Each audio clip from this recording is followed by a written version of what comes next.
Okay, in today's lesson, we're going to talk about life in the North.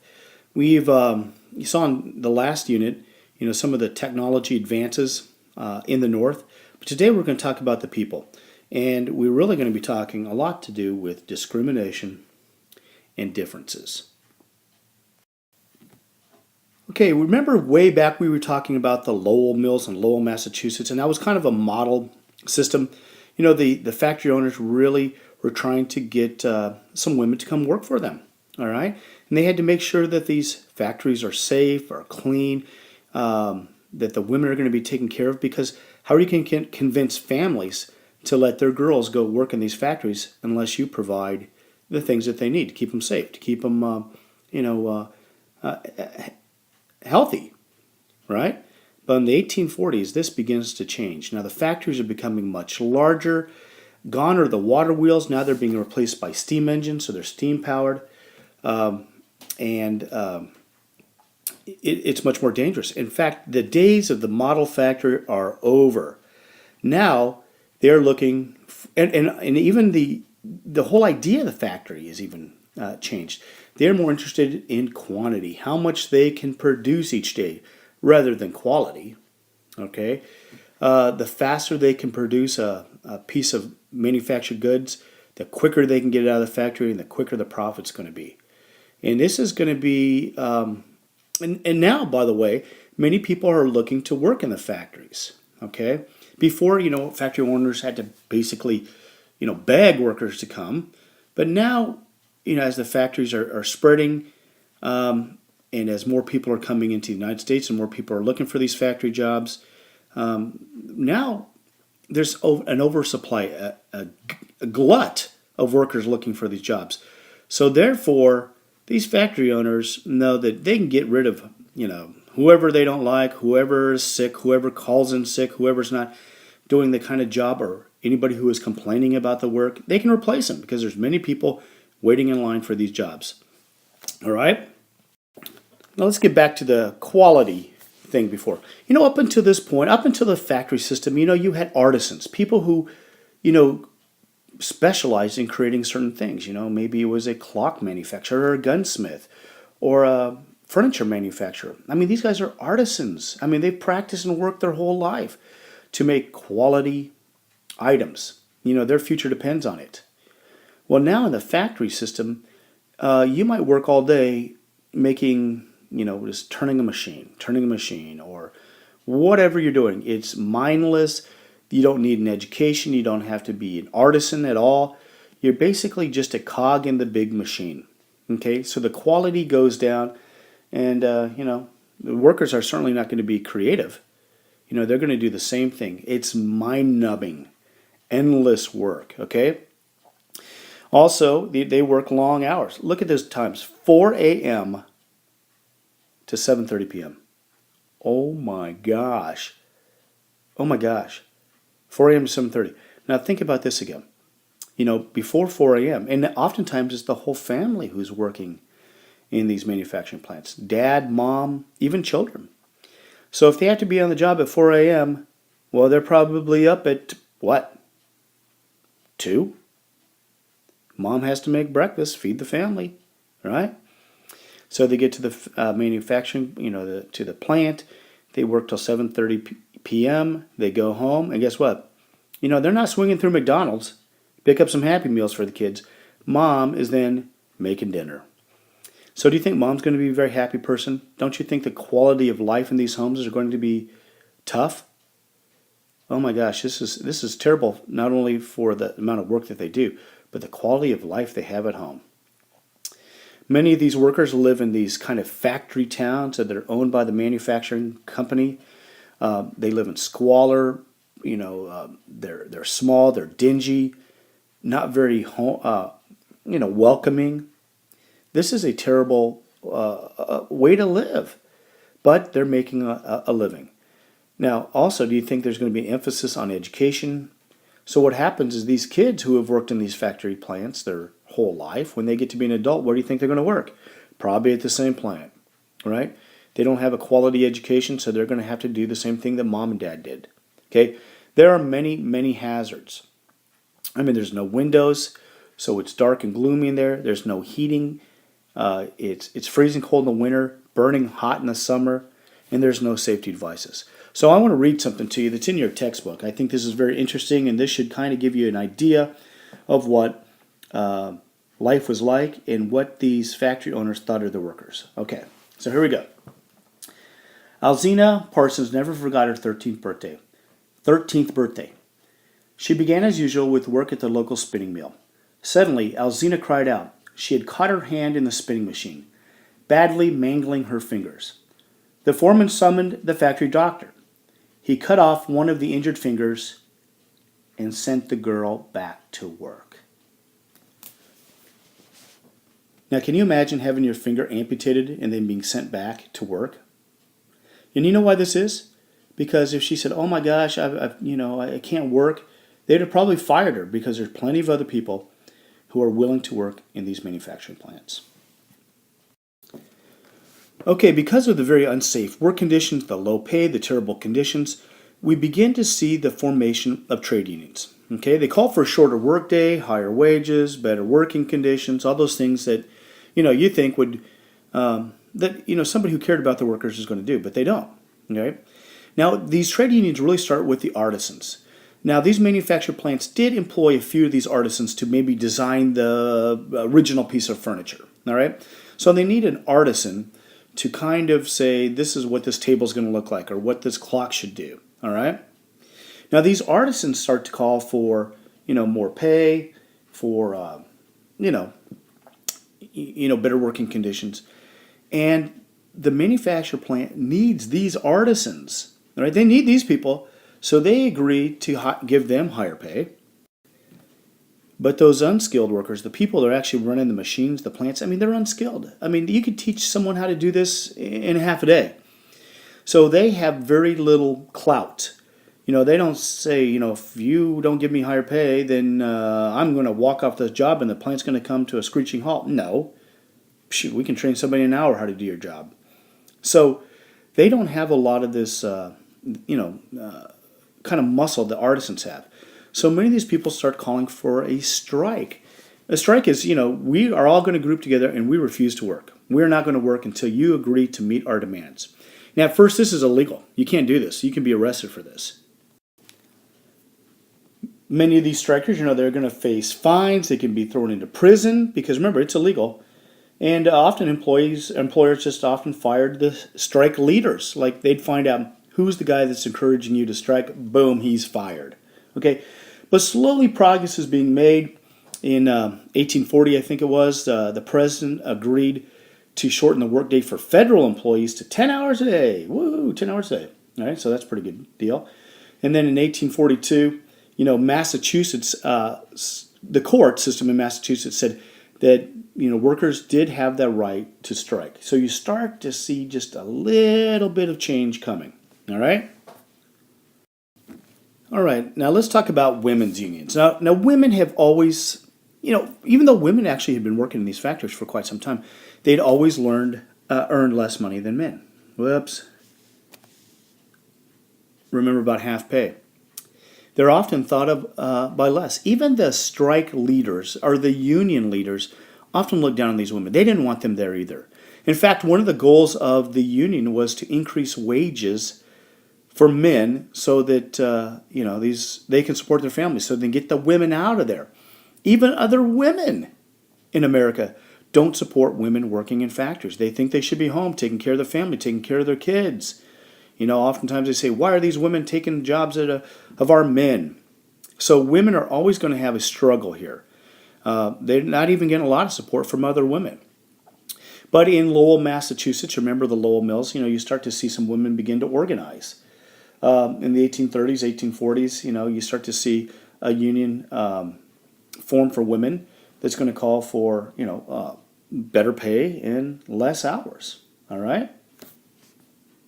But again, I got to tell you, though, women's rights, especially even by other women, a lot of women do not support this at that time. They feel that women should be at home taking care of the family. Okay, let's talk about immigrants, all right? And, many immigrants are going to migrate to the United States for several reasons.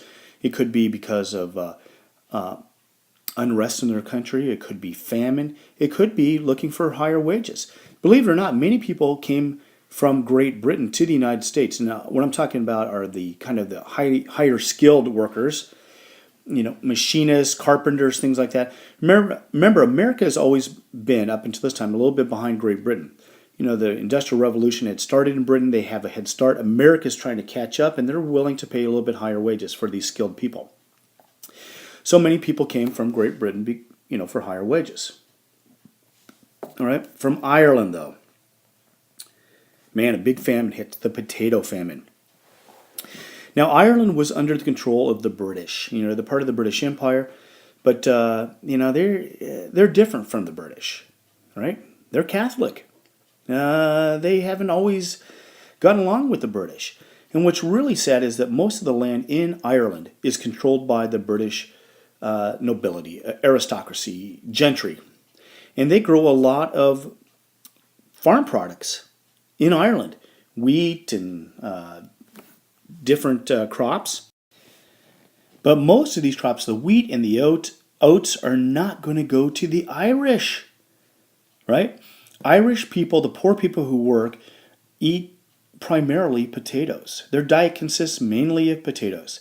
All the wheat, all the oats that are being grown are sent back to England. Okay, so here's what happens. In the 1840s, by the way, I should also mention that at one time there had been several types of potatoes in Ireland, right? But this certain type of potato that seemed to grow in greater abundance, had a greater yield. So what happens is they end up just planting this certain type of potato, and I don't recall which kind it was. But now almost all the potatoes, like all the potatoes that people are growing, is this certain variety. Well, in the 1840s, this disease starts wiping out the potato crop. Just wiping it out. It's just rotting in the fields. Okay? It doesn't affect the wheat and the oats. But remember, they're not getting any of that food.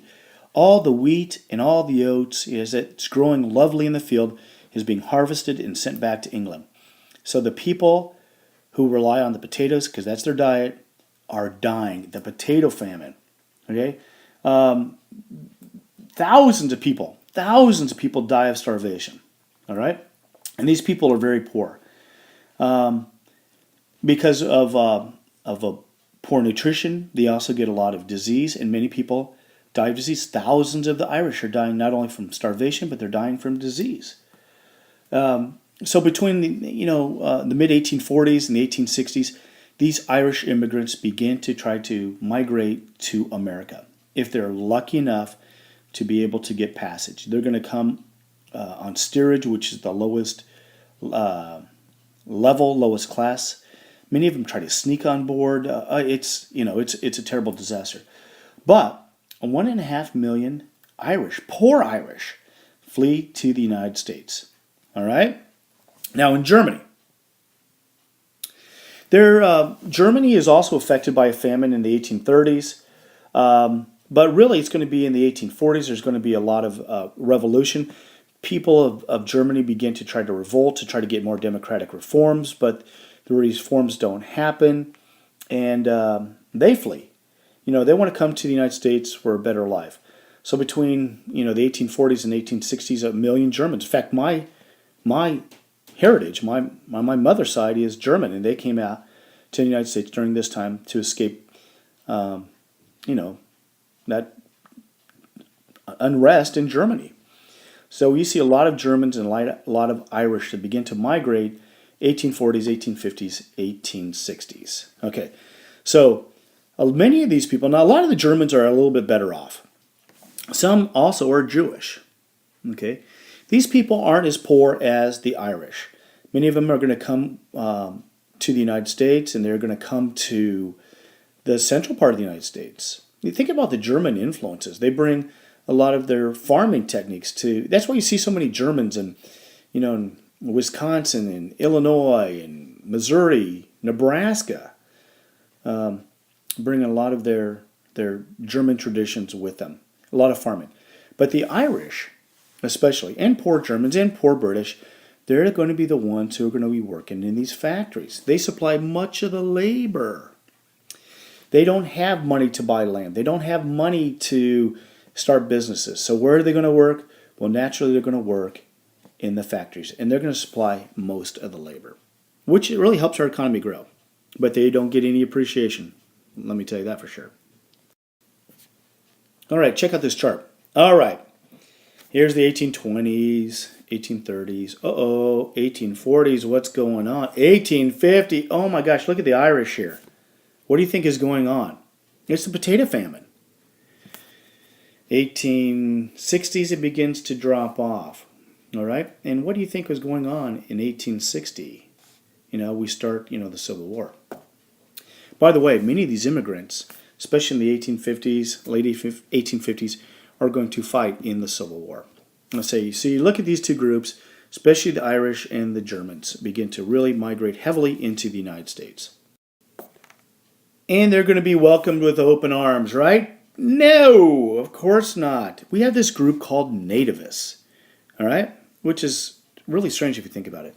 They wanted to preserve the country for native-born white citizens.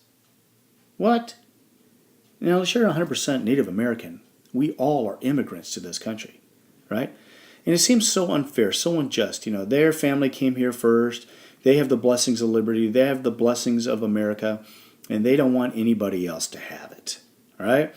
So they want to preserve the country for native-born white citizens, and they want immigration laws, okay? And this is what they're saying. They said, that they're taking American jobs, all these immigrants, the Irish, the Germans, and look at them.